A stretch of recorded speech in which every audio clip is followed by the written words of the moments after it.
Max security expert એક contract સિસ્ટમમાં કામ કરતા કર્મચારીઓને પગાર ચૂકવવામાં નથી આવતો. MS યુનિવર્સિટી અવારનવાર ચર્ચામાં રહેતી હોય છે. અનેક કોન્ટ્રાક્ટ ચાલતા હોય છે, પરંતુ અમુક કોન્ટ્રાક્ટરો દ્વારા કર્મચારીઓને સમયસર પગાર ચૂકવવામાં નથી આવતો.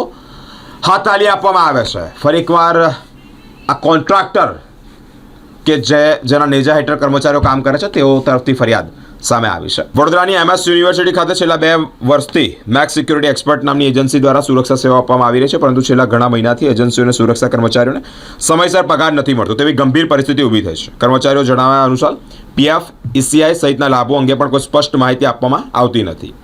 અનેક વખત પૂછપરછ કર્યા છતાં યોગ્ય જવાબ અને વિગતો આજ દિન સુધી મળતા નથી. ગયા મહિનાનો પગાર હજી સુધી નથી મળ્યો. આશરે 100 જેટલા સુરક્ષા કર્મચારીઓ એજન્સીની હેડ ઓફિસ ખાતે રજૂઆત કરવા માટે પહોંચ્યા છે. કર્મચારીઓ જણાવ્યું છે કે સતત મોડો પગાર મળી રહ્યો છે. તેમના ઘરની આર્થિક સ્થિતિ પર ભારે અસર પડી રહી છે.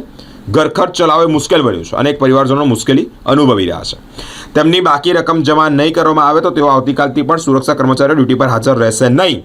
તેઓ તીવ્ર વિરોધ કરી કાર્યક્રમની શરૂ કરવાની ચેતવણી પણ એટલે કે ધમકી પણ ઉચ્ચારી છે. જય હિન્દ, જય ભારત.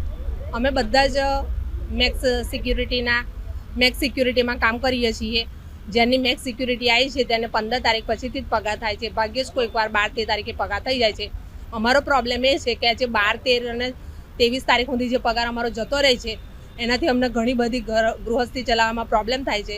તો સાહેબશ્રીને નમ્ર વિનંતી સાથે અરજ કરું છું કે હવેથી 1 થી 10 અથવા છેલ્લામાં છેલ્લી 11 તારીખ સુધીમાં અમારો પગાર થઈ જવો જોઈએ.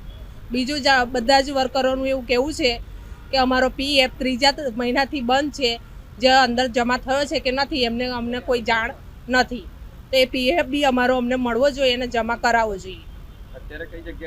અત્યારે અમે હેડ ઓફિસમાં આવ્યા છે અને અમારા સાહેબશ્રીને વાત કરી. સાહેબે જણાવ્યું કે ભાઈ બેંકમાં કંઈક પ્રોબ્લેમ થયેલો છે.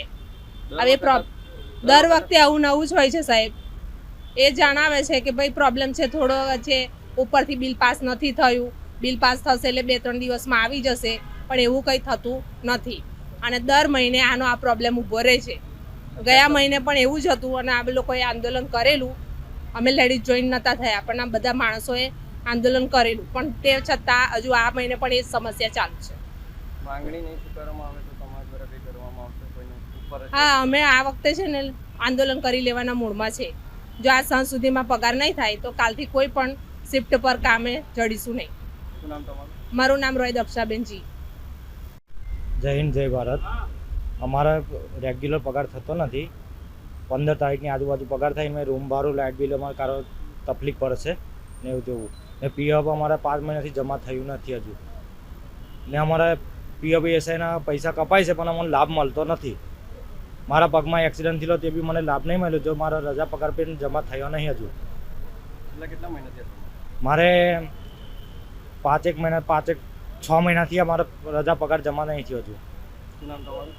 ગોહિલ અરવિંદ સિદ્ધકસી.